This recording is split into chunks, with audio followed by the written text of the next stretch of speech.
At the outset, I am very much thankful to Vikesh Agrawal sir, the president of JSA, and his visionary team, which includes Dr. Sanjay, and they have given us this opportunity, which is really important for me because I like to share about spirituality, and I am getting this forum to do the same. So, a special request from all of you who are joining is that whatever you know about spirituality for another 20 minutes, forget everything. Just try to listen to what I am presenting. I will try to be very logical in my presentation, and I will try to give you a gist of what I have understood about spirituality and how it can be applicable specifically in our scenario as a surgeon or as a doctor. So this is the journey of life, what we call is we take birth, then we grow in our age, and someday we become old and then we die. So if we try to define life, what is life? Life is just a journey from point B to point D, where the point B is birth and point D is death. Now, in between, what happens to us is what is life. So from point B to point D, everybody will go. We don't know how long is our line, but we definitely know that these 2 points will be there. Point B, we have already crossed. We are somewhere in the midway and we will soon reach the point D also. This also we know. So when we live life like this, we have a lot of questions. Many of these questions are answered by contemporary science and philosophy and literature and all what the bodies of knowledge we have. But then also there are some specific questions which remain. And spirituality is one forum where we can try to find out answers to these questions. So, what are these specific questions? These questions are like, where did I come from? Who am I? Why I am here? Why should I live? Where I am going? So, the trajectory of our life depends on how we try to find out answers to these questions. Specifically, where did I come from and where I am going? So these questions, when we were small kids, we used to ask from our parents, and we never got any specific answers. So we stopped asking these questions. But over the time when we are living our life, we finally decided that okay, I want to become a doctor. And we all had noble aspirations when we started our journey as a physician or as a surgeon or as a doctor or as a team member in any healthcare system. So, what was our noble aspiration? We wanted to serve people, we wanted to help them. And if we see specifically the evolution and history of surgery, then it started from a very primitive era where there was no pain, no antibiotic mechanisms, no specific aseptic precautions, and from there to state of the art surgical operating theaters like we see nowadays.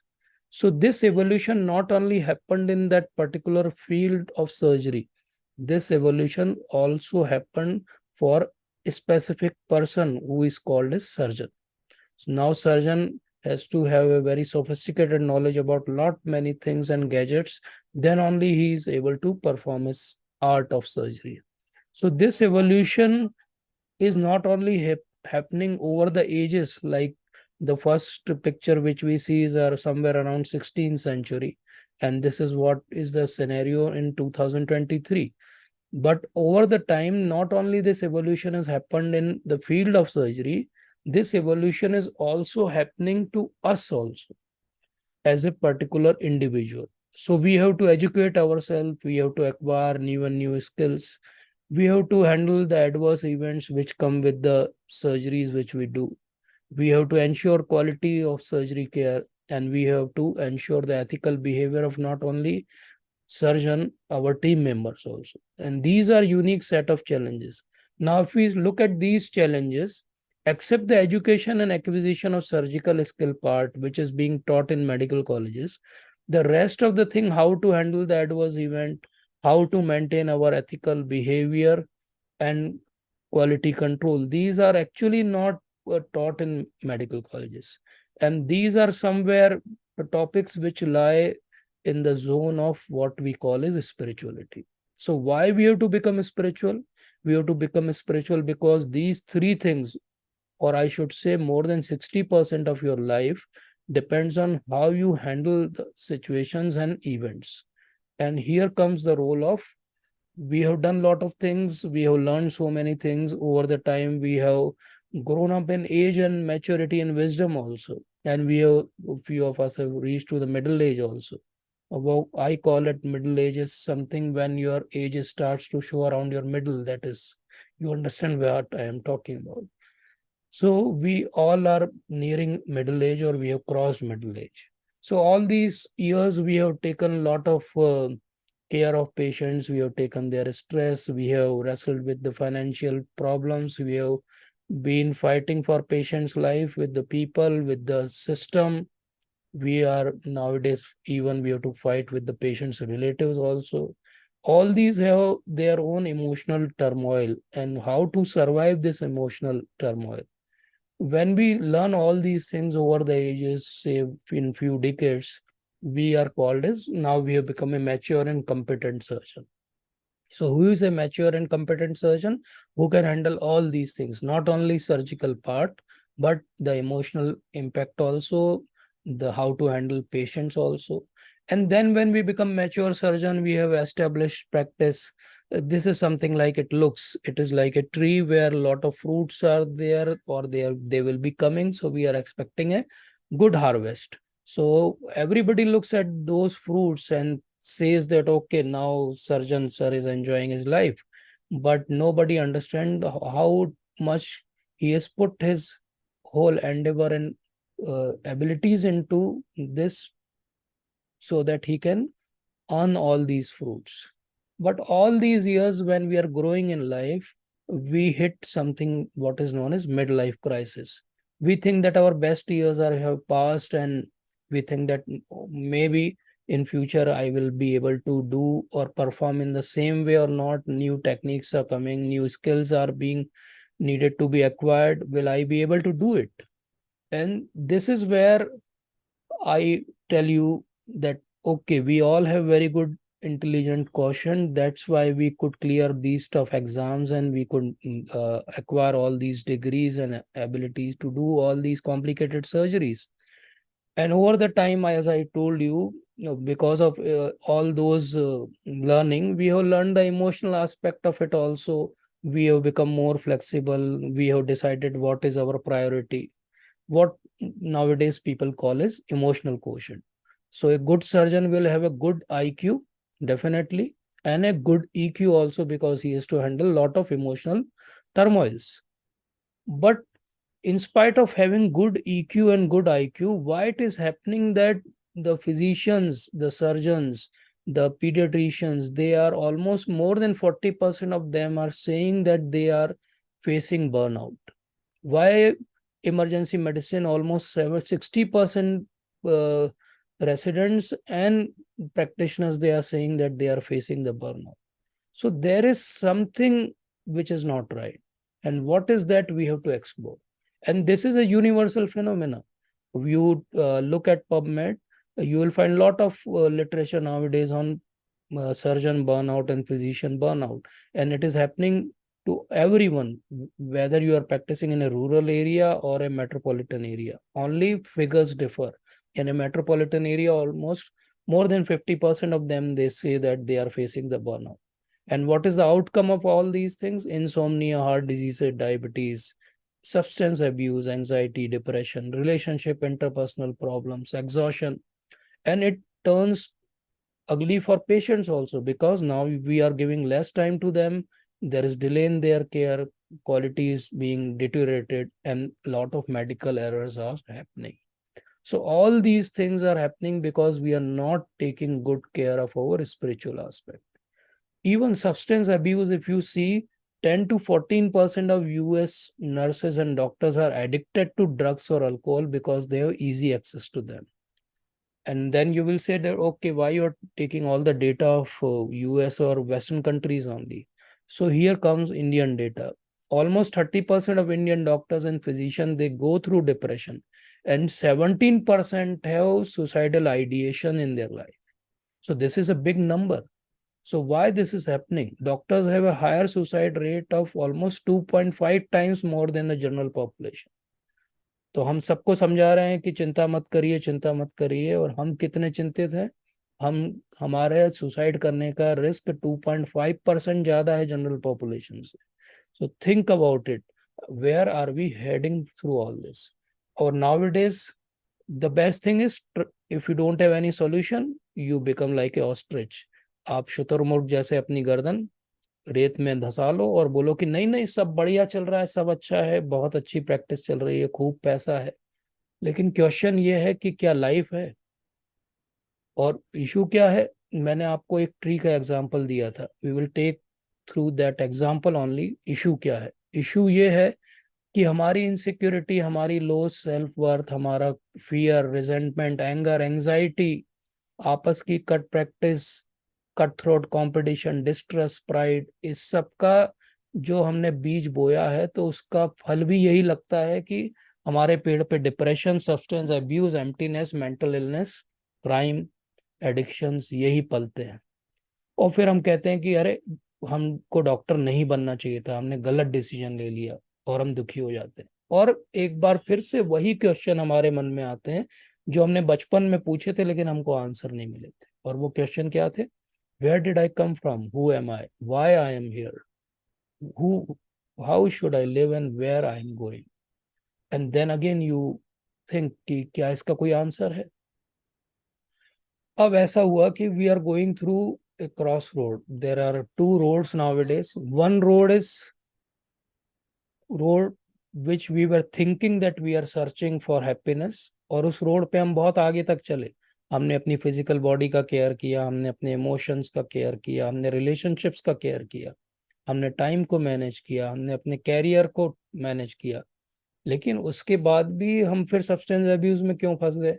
हम परेशान क्यों हो गए? मैं देखता हूँ residents में इतना कॉमन है सब्सटेंस अब्यूज, और मुझे बहुत हैरानी होती है कि ओवर द टाइम ये फिगर्स बढ़ते जा रहे हैं. और इंडियन कोई स्टडी नहीं है, इसलिए वी कैन नॉट से कि एग्जैक्टली क्या फिगर है सर्जन्स के लिए. लेकिन डेफिनेटली हम जो हैप्पीनेस को चेस कर रहे थे वो यहाँ तो हमको नहीं मिली. फिर हमको लगा कि नहीं नहीं, अभी नहीं मिली है, अभी मेरा कैरियर का स्टार्टिंग है, मेरे फाइनेंसेस जब सेटल हो जाएंगे, मनी इज हनी, जब वो आएगा तब मेरा सब कुछ सेटल हो जाएगा. लेकिन अब तो वो भी आ गया. उसके बाद भी ना तो मेरा सब्सटेंस अब्यूज गया, ना मेरा डिप्रेशन गया, ना मेरी एंजाइटी गई.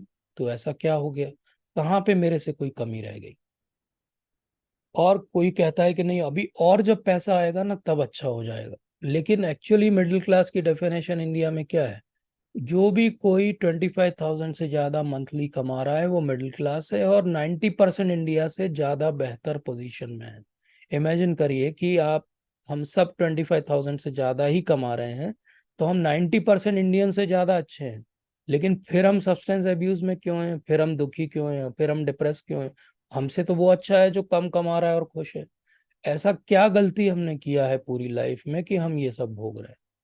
और फिर प्रश्न उठता है, यूएस में उन्होंने एक बहुत अच्छी रिसर्च की, और उन्होंने पूछा कि क्या ज्यादा पैसे आने से आप ज्यादा खुश हो जाते हो? तो उनको पता चला कि मोर देन 50% लोगों का कहना है कि नहीं, ऐसा नहीं है, ज्यादा पैसे आने से ज्यादा खुश नहीं होते. और इसी को कहते हैं लॉ ऑफ डिमिनिशिंग रिटर्न. एक लिमिट के बाद फाइनेंशियल सिक्योरिटी या फाइनेंशियल अपलिफ्टमेंट आपको खुश नहीं करता. वो आपका एक लेवल आ जाता है, और उसके बाद एक्स्ट्रा पैसा आपको कभी खुश नहीं करता. केवल वो एक्स्ट्रा पैसा कमाने की और संभाल के रखने की एंजाइटी आपको परेशान करती है, और कुछ भी नहीं होता, क्योंकि वो आपके कोई काम नहीं आता है. तो हमने एक रोड जो ली थी हैप्पीनेस को ढूंढते ढूंढते, वो डॉलर्स वाली रोड थी, वो तो हमको समझ में आ गई कि हमसे ज्यादा जिनके पास है वो भी खुश नहीं है. तो is there any way out, is there any other way? ये दूसरा रास्ता क्या है? ये दूसरा रास्ता क्या हमको ज्यादा हैप्पीनेस दे सकता है? तो हो सकता है आगे लाइफ में ब्रेन ट्रांसप्लांट भी होने लगे, लेकिन उसके बाद भी ऐसा नहीं होगा कि कोई खुश हो जाएगा. आपका यूरेका मोमेंट लाइफ में उस दिन आएगा जिस दिन आपको रियलाइज होगा कि money is not the thing which is going to make me happy. Relationship are the thing which are going to make me happy. तो ये पिरामिड हमारा कब कंप्लीट होता है? हम physical body, emotion, relationship, time, career, finance से ऊपर एक टिप है इस पिरामिड की जो एक्चुअली आपको सेटिस्फाई करती है, और वो है आप लाइफ में सोसाइटी को क्या कंट्रीब्यूशन दे रहे हो, आप अपनी स्पिरिचुअल हेल्थ के लिए क्या कर रहे हो। जब तक इस डायमेंशन को हम एड्रेस नहीं करेंगे, हमारे फ्रस्ट्रेशंस और प्रॉब्लम्स कम नहीं होने वाली। इस बात को समझ जाएं जितना जल्दी उतना अच्छा है, नहीं तो ये लाइफ ऐसे ही हमारी वेस्ट हो जाएगी। इसलिए इसका अर्थ ये नहीं है कि ये नीचे वाली चीजों पे ध्यान नहीं देना है, इन सबको मैनेज करना है, क्योंकि पिरामिड इन्हीं पे टिका रहेगा।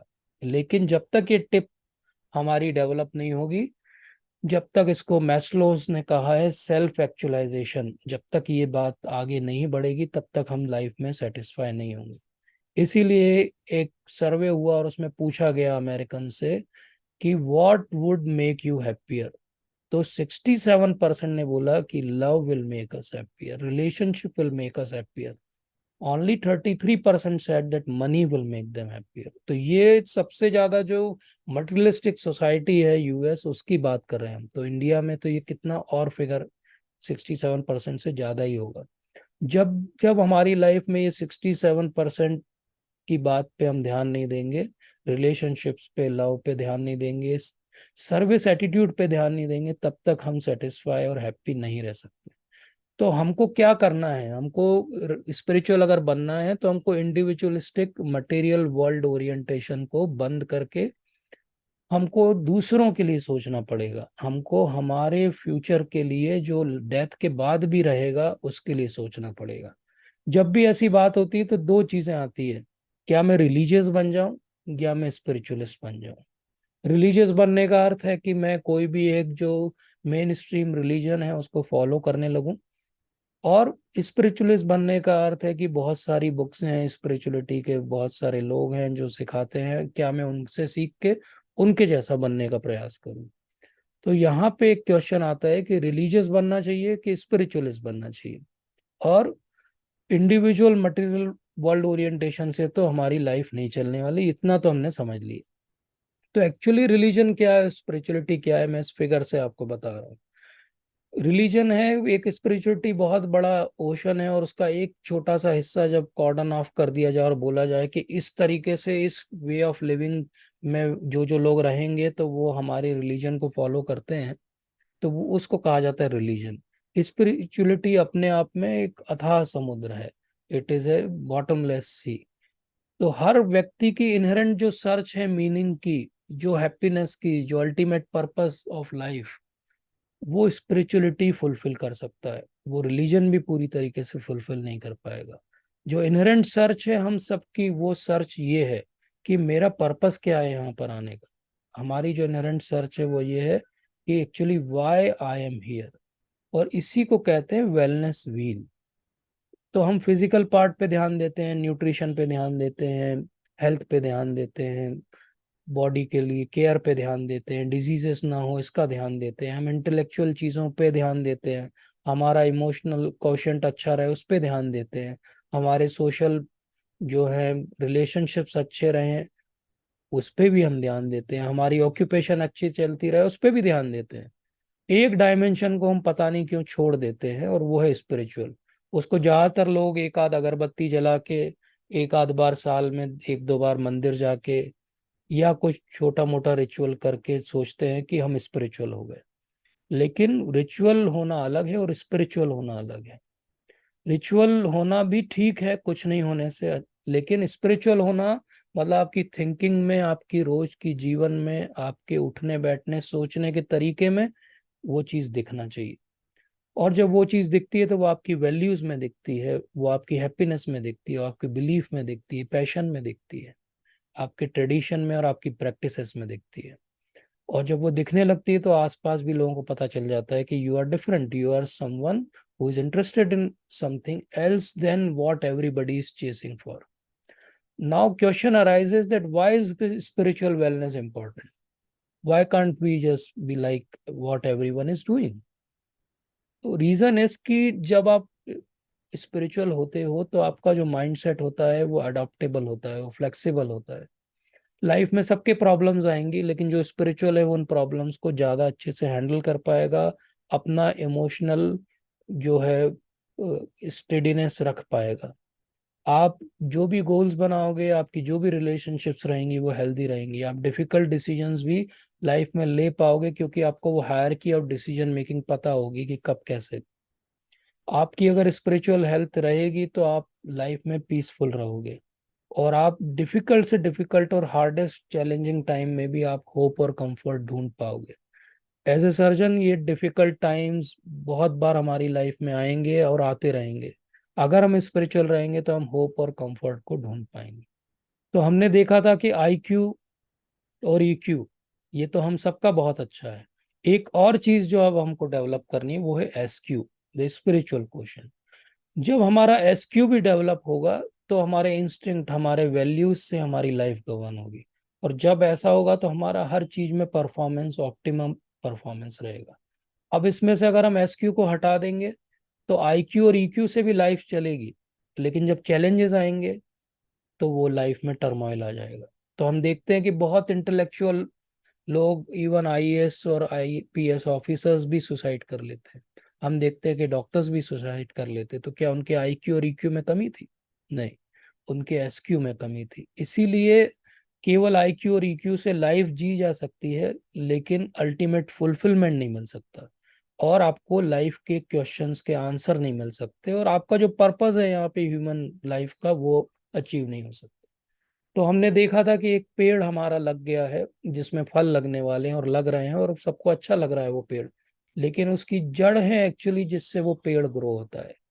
Roots actually lead to fruits. तो रूट्स अच्छी होंगी तो फ्रूट्स अच्छे होंगे, रूट्स अच्छी नहीं होंगी तो फ्रूट्स भी अच्छे नहीं होंगे।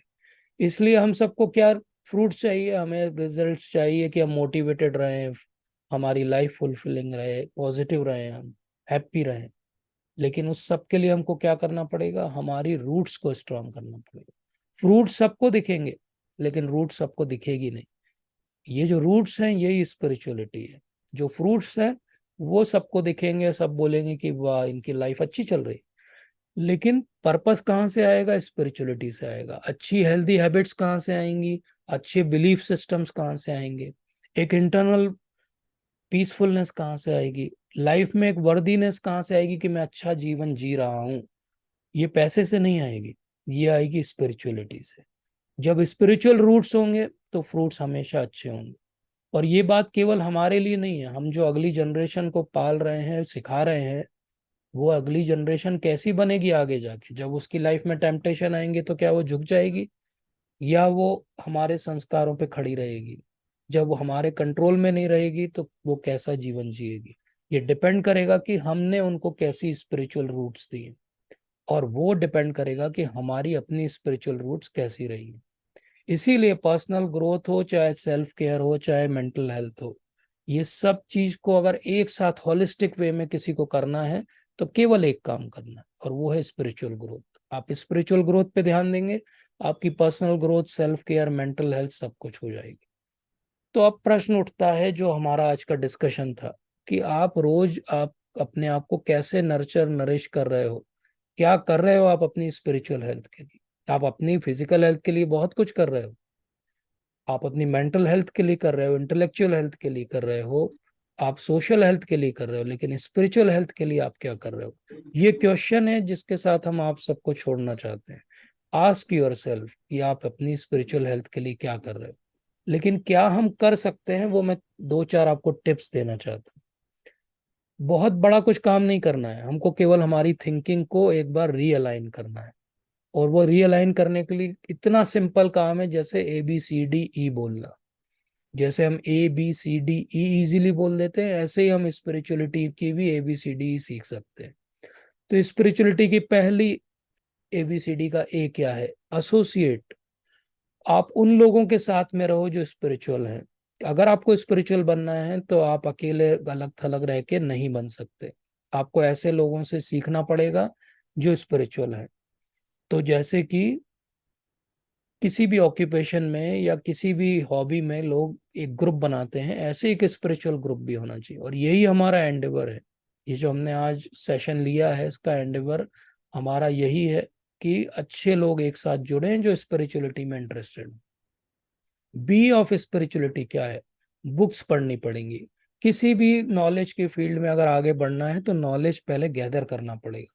हम सोचे हमको जितना समझ में आता है उतनी हमारी स्पिरिचुअलिटी है, तो ये तो बहुत ही कमी वाली बात हो जाएगी। हमको उससे ज्यादा सीखना पड़ेगा, जिसको आता है उससे सीखना पड़ेगा, जो हमारा इंटरेस्ट का एरिया है स्पिरिचुअलिटी में उस फील्ड में सीखना पड़ेगा।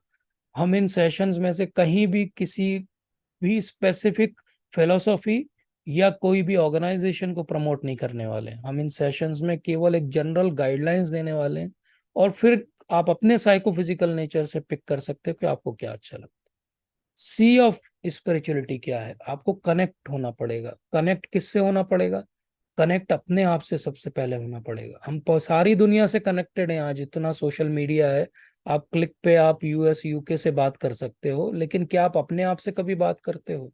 क्या आप 5 मिनट के लिए कभी दिन भर में समय निकालते हो, जब कोई काम नहीं है, मोबाइल नहीं है आपके हाथ में, और आप चुपचाप बैठे हो और केवल अपने थॉट्स को ध्यान में दे रहे हो? क्या अपनी रेस्पिरेशन को ध्यान दे रहे हो? क्या आप कोई मेडिटेशन कर रहे हो? क्या आप उतना भी समय अपने आप के लिए निकालते हो? जब तक आप अपने आप से कनेक्ट नहीं होगे, जब तक आप अपने आसपास के लोगों से भी फ्रूटफुली कनेक्ट नहीं हो पाओगे। जब आप अपने आप को नहीं जानोगे तो आप दुनिया को भी नहीं जान पाओगे। इसीलिए जब हम अपने आप से इंटरनली कनेक्ट हों, जब हम अपने आसपास के लोगों से कनेक्ट हों, तब हम ऊपर भगवान से कनेक्ट हो पाएंगे। वो लास्ट कनेक्शन है। पहले हमें ये कनेक्शन डेवलप करना पड़ेगा। कैसे कनेक्ट कर सकते हैं? इसके अलग अलग तरीके हैं। प्रेयर कर सकते हैं, जिनको नेचर पसंद है वो नेचर में जाते हैं तो उन्हें कनेक्शन फील होता है। कुछ लोगों को योगा अच्छा लगता है, योगा करके कनेक्शन हो सकता है ब्रीदिंग एक्सरसाइजेस से। कुछ लोग स्पिरिचुअल या रिलीजियस प्रोग्राम्स अटेंड करके, डिस्कोर्सेज अटेंड करके कनेक्टेड फील करते हैं। कुछ लोग इंडिविजुअली अपना ग्रुप में या अलग से मेडिटेशन करके कनेक्ट फील करते हैं। आप अपना साइकोफिजिकल नेचर को एनालाइज करिए और डिसाइड करिए कि इसमें से कोई एक प्रैक्टिस तो आपको कम से कम पिक करनी चाहिए, और उसको डिलीजेंटली लंबे समय तक करना पड़ेगा। जब हम करेंगे तो एक समय आएगा when we will be actually expert in it and we'll be able to find that connection, actually what our soul is needing. Soul needs that connection. Soul needs that food, but we are not giving that food to our soul. और जब हम ऐसा connection feel करने लगेंगे तो हमारी जो consciousness, आज छोटी छोटी चीजों में हम इरिटेट हो जाते हैं, कहीं भी जेलस हो जाते हैं, कहीं भी कॉम्पिटिटिव हो जाते हैं, उस सब से हम बहुत ऊपर उठ जाएंगे। हमारी कॉन्शियसनेस इतनी अच्छी हो जाएगी कि हम लाइफ में जब इवेंट्स होंगे तो हम रिएक्ट नहीं करेंगे। रिएक्शन होता है नी जर्क। कुछ हुआ तो हमने तुरंत उस पर हमारी कंडीशनिंग के हिसाब से एक्शन कर दिया। हम क्या करने लगेंगे? रिस्पॉन्ड करने लगेंगे। रिस्पॉन्ड का अर्थ होता है कि जो भी इवेंट आया है उसको हम एनालाइज करेंगे और फिर हम डिसाइड करेंगे हमको क्या करना। हम एम्पैथेटिक हो जाएंगे, हमें दिखने लगेगा कि दुनिया में कितनी परेशानियां हैं, और हमको ऑटोमेटिकली ये भी दिखना पड़े लगेगा कि हम कहाँ कहाँ उसमें कंट्रीब्यूट करके हेल्प कर सकते हैं। और डेफिनेटली वो जो फीलिंग होगी जिस दिन आप उस चीज को करोगे, उसको वर्ड्स में एक्सप्लेन नहीं कर सकते। जिस दिन आप वो एक किसी को हेल्प कर दोगे, वो आपका लाइफ का सबसे अच्छा मोमेंट होगा। आपका करोड़ों का जो बैंक बैलेंस है वो एक साइड रह जाएगा, और वो एक इवेंट आपका लाइफ का हाइट एंड पार्ट हो जाएगा, और जो आपको लाइफ लॉन्ग याद रहेगा। इसीलिए वो एम्पैथी कब आएगी? जब हमारी कॉन्शियसनेस वैसी डेवलप होगी। और वो कब होगी? जब हम वो कनेक्शन फील करेंगे सामने वाले से। अभी हम कनेक्टेड ही फील नहीं करते। हम अपने पेशेंट से कनेक्टेड फील नहीं करते, अपने स्टाफ से कनेक्टेड फील नहीं करते, हम अपने रिलेटिव से, अपने फैमिली मेंबर से कनेक्टेड फील नहीं करते, हम अपने आप से कनेक्टेड फील नहीं करते। जॉम्बी जैसे बस चल रहे हैं। क्या चल रहे हैं, क्यों चल रहे हैं, वो हम सोचते ही नहीं। जब हमारी कॉन्शियसनेस डेवलप होती है तब हमें पता चलता है कि सच में अच्छा क्या है मेरे लिए और सच में बुरा क्या है मेरे लिए। और फिर आपको कोई डिलेमा नहीं रहता, बहुत आसान है सही डिसीजन लेना लाइफ में। तो आपके जब भी कोई डाउट भी आएंगे ही ओवर द टाइम, जब आप कनेक्शन डेवलप करोगे, कोई भी प्रोसेस को फॉलो करोगे, तो आपको डाउट्स भी आएंगे। आपको किसी को ढूंढना पड़ेगा जो आपके डाउट्स को क्लियर कर सके।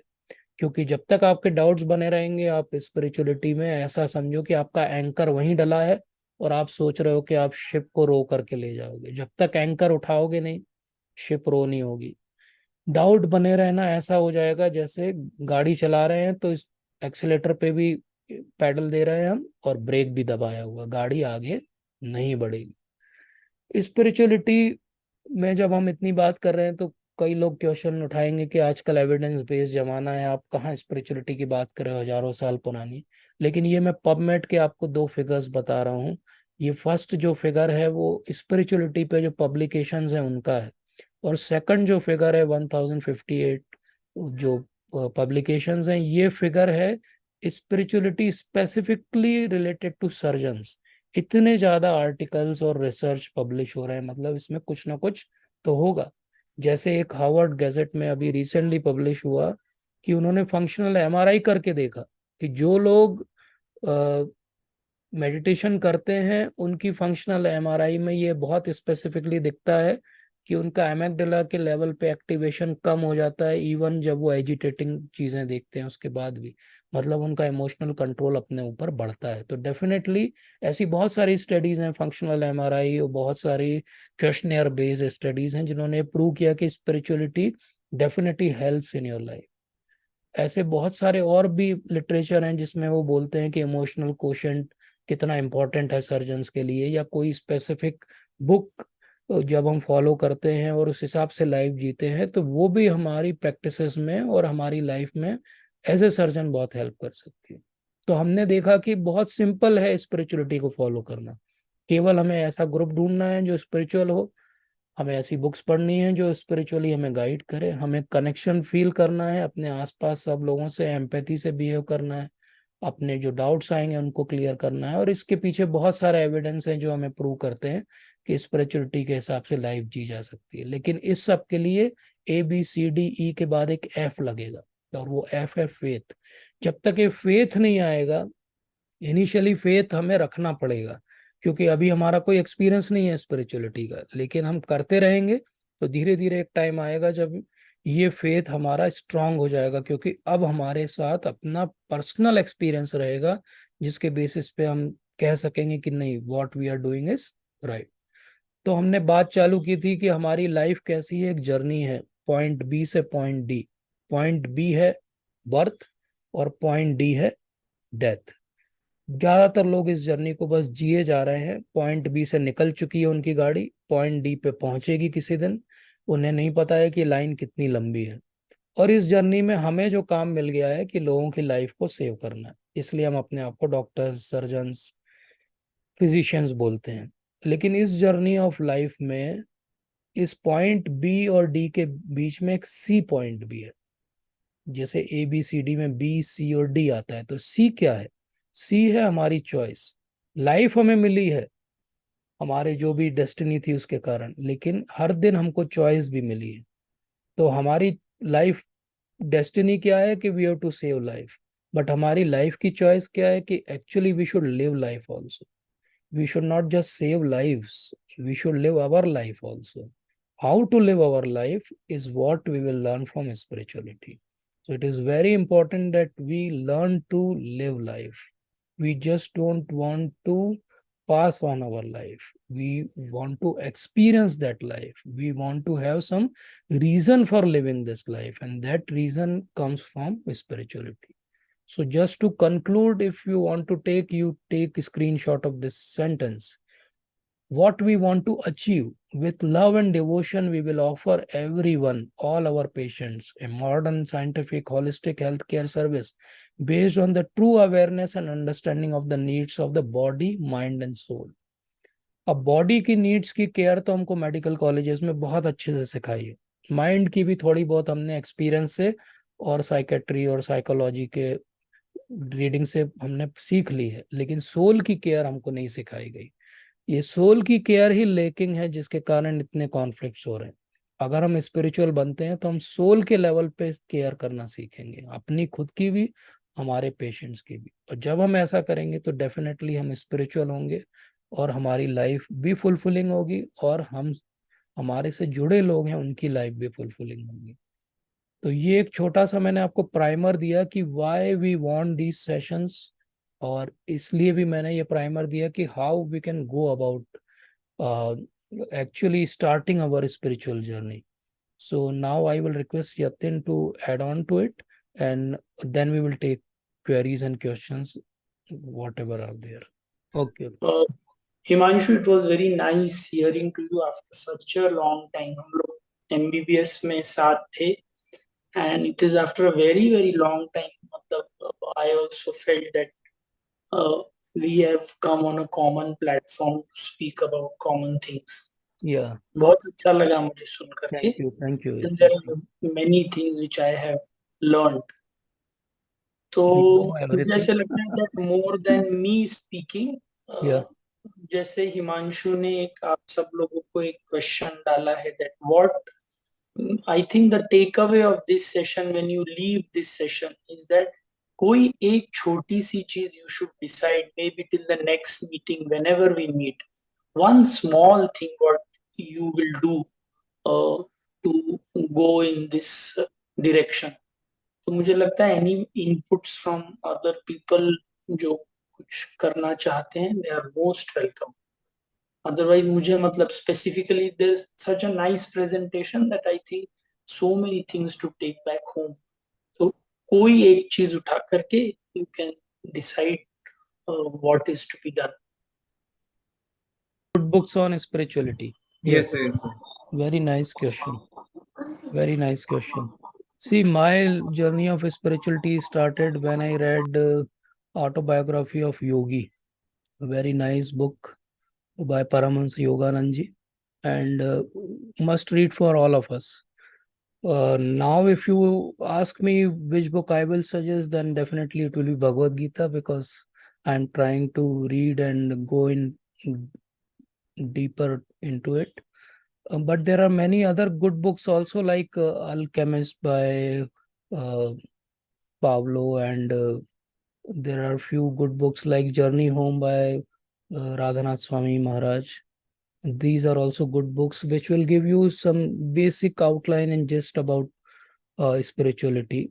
So all these books can be read one by one. And there are few other books also which will help you in your journey, like there is a book named Sapiens, another book like Yatin must be remembering Fountainhead and Atlas Shrugged, which we read when we were doing MBBS books. At least they give you a lot of things to think about. So Bhagavad Gita simplified version, yes, there is Bhagavad Gita as it is, which is simplified, and based on it, there is one more book which recently being published, in which they have taken the 5 topics of Bhagavad Gita and they have very much simplified it. It is available on Amazon, so you can read that book also. First, you read that, and then you can go to Bhagavad Gita. Or Yatin also gave me one book, Himalayan Yogis. You gave me one book, Yatin, way back. हाँ हाँ, Yeah, that was also very nice book. वो So still, I think it is with me only. I have not returned you. I have purchased two A three new more, copy. और Yeah, दो तीन लोगों को दी थी। I know. I discussed with you, so I kept that book with me only. Very good. Anything else, Rahul? Sir, You it is smiled? always a new experience hearing you, sir. Thank you. Whenever I hear your sessions, sir, I feel really motivated towards spirituality. I have recently bought the Sapiens book. अच्छा, Just okay, बहुत अच्छी still, book है, बहुत अच्छी book. still not able to start the first page because of Hectic the schedule. curriculum, sir. Yes, Yeah, sir. I can see on your face. Tired. Burned out syndrome तो नहीं हो रहा तुमको? यही ये सुन। यही सोचना है सर। हाँ, After your session, it was a very good session. I will like to hear you again, sir. I will okay, thank you. request everyone to get connected to people like you, sir. Thank you so much. And So this is Yogesh, sir. yes, Yogesh. Welcome. Sir, yes, sir. Sir मैं Yatin sir के साथ काफी मिलता हूँ Yeah, during Yatin hospital was visits. praising you a lot, and I yes know sir, you since long, and I know that you are a spiritual person. You are yes like a hidden gem sir, which yes has sir. yet to but glow. जब से मैं Yatin sir से Yes, मिला हूँ मैं ये कह सकता हूँ कि जैसा आपने बताया कि कनेक्ट होने के लिए if you will Yes. Connect with association, आपने जो Yes. वर्ड यूज किया था sir, A Hmm. Association, Yes. Basically Yes. I was associated and I am associated with Yatin sir. तो No, Yatin उन्होंने कुछ is मुझे टिप्स दी जिससे मुझे ऐसा लगा कि डेफिनेटली यदि मैं अभी स्पिरिचुअलिटी की ओर जा रहा हूँ सर, मुझे ऐसा लग रहा है आई एम बहुत ट्राइंग टू अच्छा. B spiritual. तो Yatin is कुछ best डेफिनेटली guide for मुझे, all of us. He is yes sir, very तो grounded and he will give us good tips. So या we या are तो fortunate to have him with us. I am feeling some inner peace sir with Yes, yes, this tips sir. surely. And sir ने मुझे suggest किया Bhagavad Gita read करने के लिए, तो I am trying to read sir. तो Yes, yes. Definitely जो है इससे तो काफी अच्छा लगता है, Definitely आई एम उससे फीलिंग बहुत वेरी अच्छा गुड। फर्क पड़ता है. Really, जी you're सर, जी sir, right. I am very, तो That's I why think on association Saturdays we is, take Bhagavad Gita sessions, yes sir, where we take one shloka and we try to go in deep.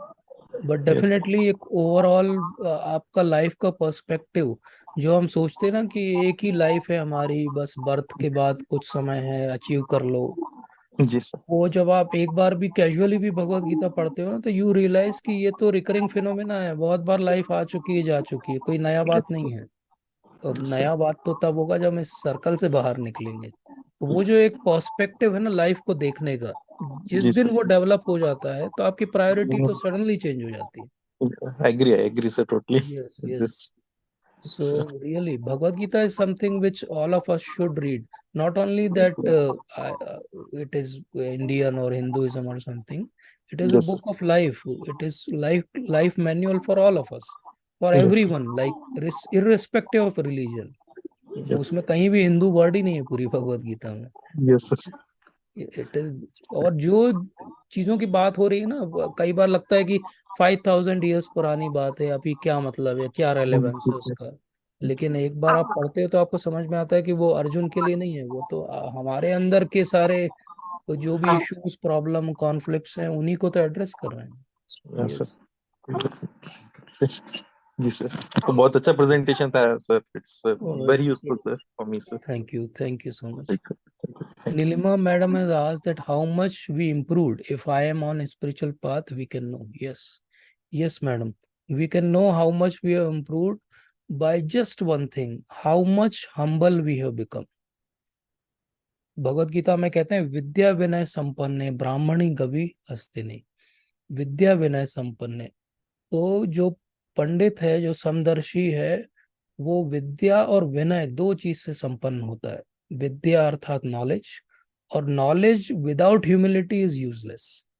तो कौन कितना humble है उससे समझ में आएगा कि वो कितना स्पिरिचुअल है.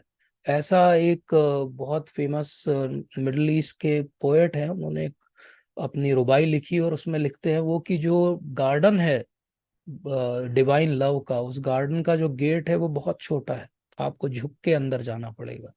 पॉइंट इज कि we have to become humble, more humble than blade of a grass, then only we can enter in spirituality. So how we can know that we are improving in spirituality or not?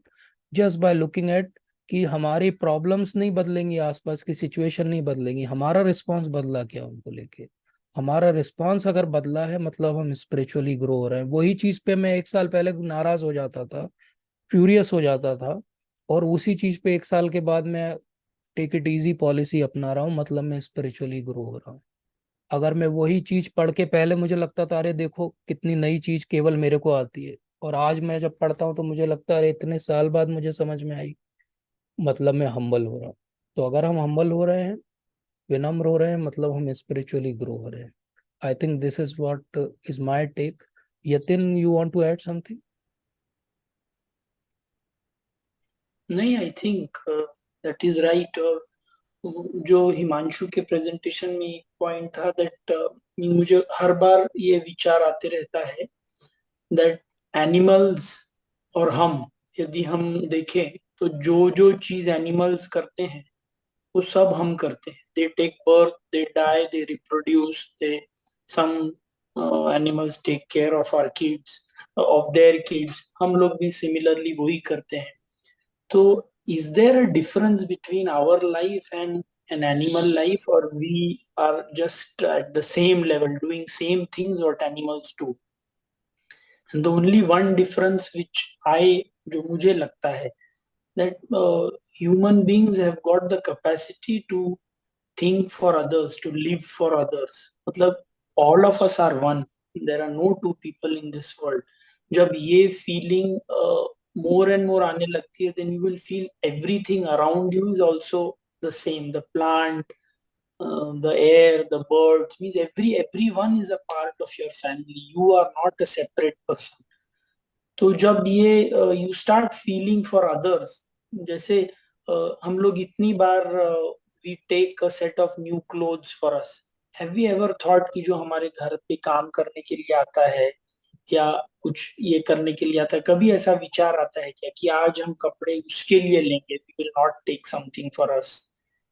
या अगर हम रास्ते पे जाते हैं और एक पौधा मरा मतलब विल्टेड दिखता है, डू वी फील कि इसको भी पानी की जरूरत होगी, मुझे गर्मी में इतनी प्यास लग रही है, इसको भी जरूरत होगी? तो ये छोटी छोटी चीजें हैं which may be nature start speaking to you, which you feel, मतलब it we are not one person on this earth, everyone is a family. तो जब ये होने लगता है तो life becomes joy, life is nothing other than joy. This is what I feel. Yes, surely. Actually, we all are searching for that joy. Somewhere, whole life we are endeavoring only for that joy. But somewhere, what all things society has made a template and said that, okay, you do all these things and you will become joyful. Actually, those have not stood the test of time, because most of the time what happens ki over the time either those things will change or our perception to those things will change. Like Yatin was, we were discussing today only, and he gave very nice example. Will you repeat that example, Rasgulla wala?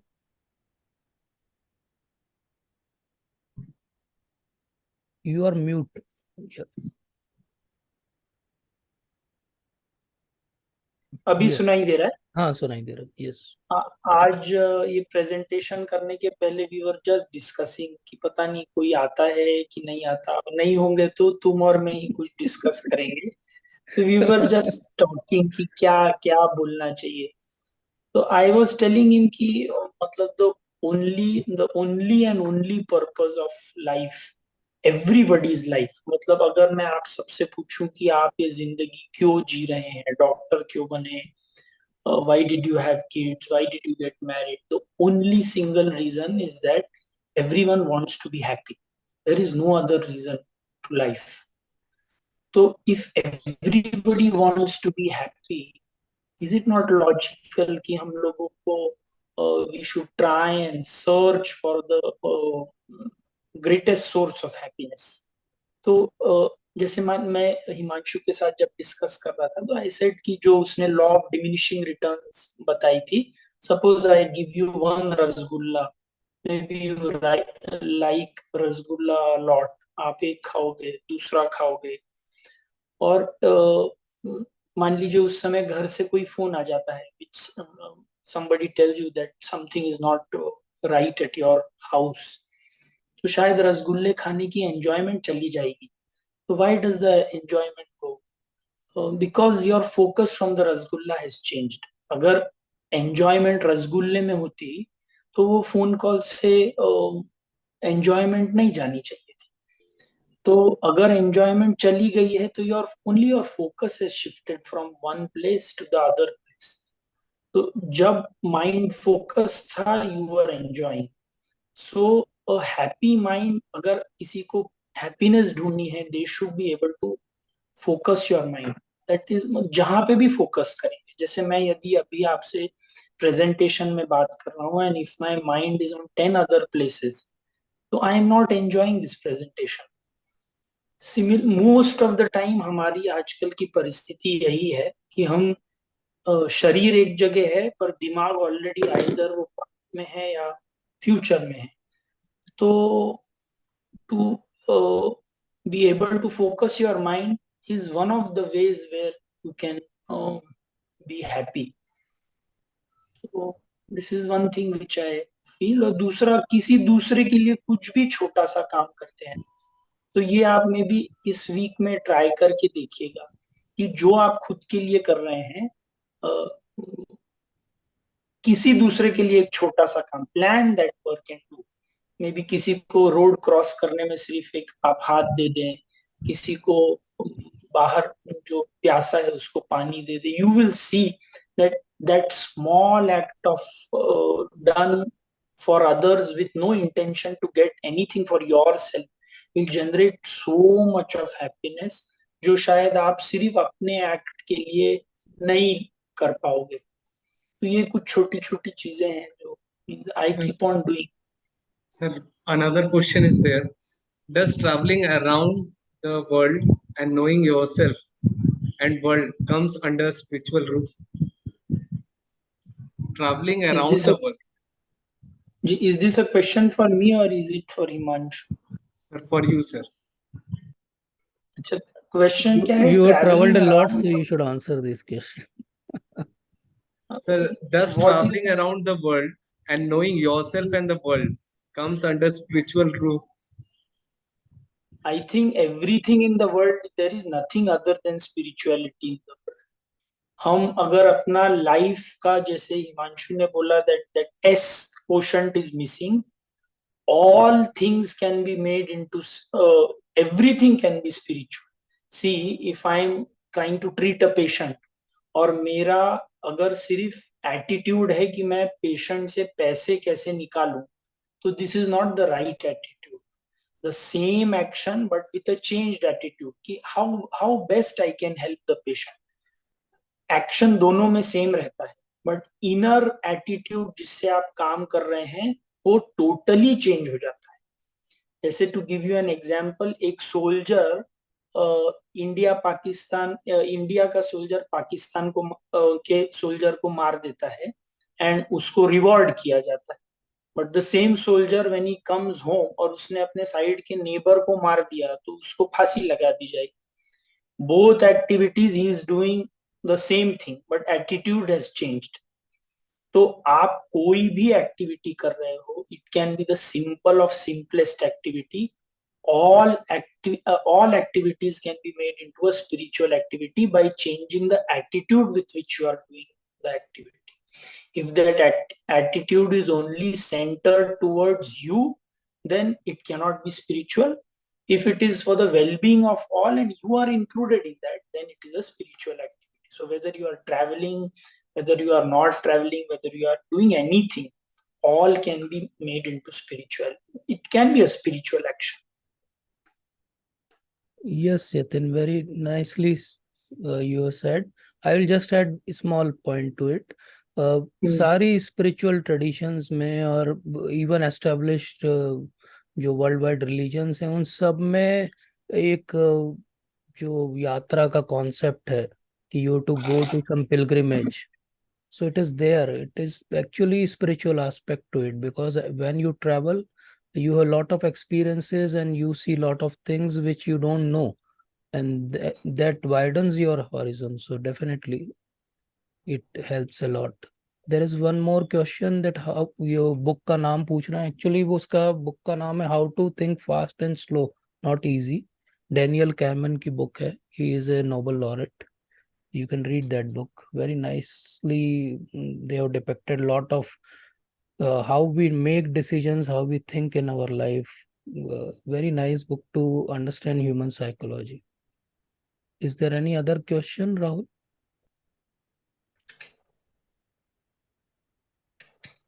Good evening, sir. Yes. One question that in this journey of spirituality, I have read 3 versions of Gita, and every time I have discovered a new meaning. I have tried yoga and meditation. I'm also trying these days. But in this series A, B, C, D, E, there was one thing which was C, like connecting to other people, like connecting to the staff and patients and everybody around you. So sir, I'm quite afraid that if I connect too much to the staff and patients or whom I'm working with, like it might hurt me in the future, or like will it be professional, or is it going to help me in the professionalism, or will it hurt me? I might be naive in asking this question. No, but, yes, it is very relevant question. Actually, this question is not a new question. This question, if I tell you very specifically, this question was asked in a book which is called as Chaitanya Charitamrita, which is a book like if you read Bhagavad Gita, then you go on and read Bhagavatam, then you read Chaitanya Charitamrita. This is a PhD book. And in that PhD book, they asked this question that how to interact with people around. When you are becoming spiritual, should you treat everyone equally? So like I quoted one shlok that Pandita Samdarshina. So who is a Pandit? Pandit is some person who looks everyone equally. So how you can look everyone equally? Now here comes the role of spiritual discrimination. The spiritual discrimination is everyone is equal in terms of that everyone is having the same spirit soul in their body. And that same spirit soul is actually animating everybody, not only human beings, but every organism on earth is being animated by that same Atma, that same Jivatma. But then we cannot treat elephant and tigers also at par with human being. Definitely not. So same way, when you are in your professional role, then sometime you have to keep that distance, looking at the social conditions, looking at how your patients will look up to if you become too much close to them. So definitely we can keep that distance, but that distance should only be a part of protocol. In your heart, you should understand that the person whom you are dealing with is a spirit soul. Like Yatin was also quoting that आपको ये ध्यान रखना है कि सामने वाला जिससे आप बात कर रहे हो, डील कर रहे हो, उसके लिए आपकी एम्पैथी रहना चाहिए. लेकिन आप एक सोशल रीजन से डिस्टेंस बना के रख सकते हो, प्रोफेशनल रीजन से रख सकते हो, उसमें कुछ भी गलत नहीं है. Would you like to add something Yatin? हाँ, इसमें मुझे एक छोटी सी स्टोरी याद आ रही है. Yes. if you have time to Yeah, we listen. have time. We have time. Yes. एक बार क्या होता है कि one gentleman goes to a swami and he says कि मुझे भगवान के दर्शन करने हैं. तो स्वामी says God is everywhere. So he says God is everywhere, मतलब स्वामी बोलते हैं सब जगह भगवान, तुम जहाँ देखो वहां पे भगवान है. भगवान always does good for you. He never says bad, never plans bad things for you.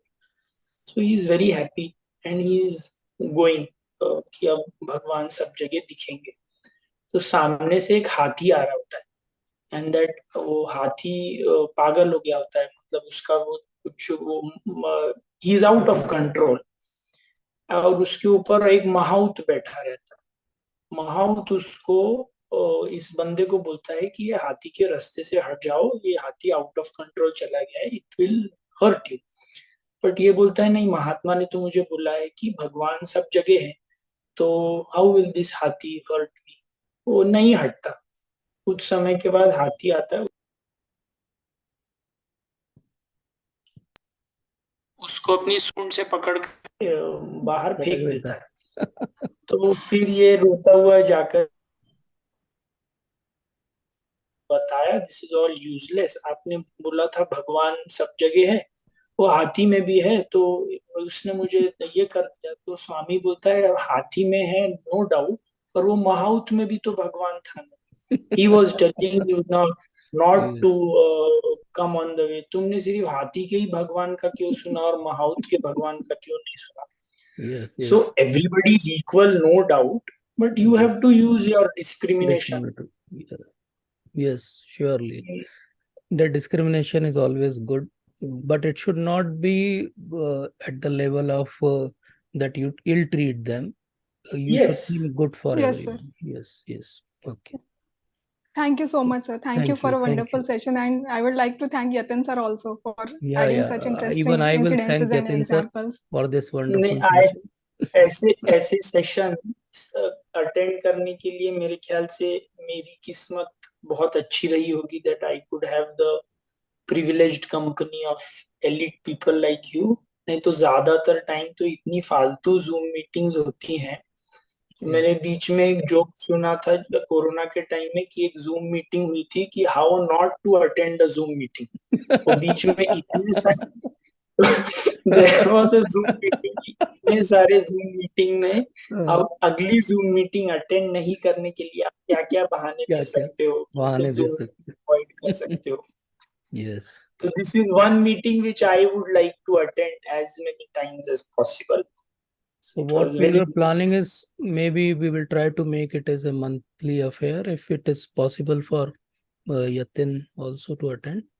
So yes definitely So- for ऐसे सेशन तो मैं मतलब वीकली भी अटेंड कर सकता हूँ पर आई थिंक वो बहुत ओवरलोड हो जाएगा it is once in a month once in a month is okay. And slowly Yes. maybe we can take up some specific topics. Today was more like a general primer to it.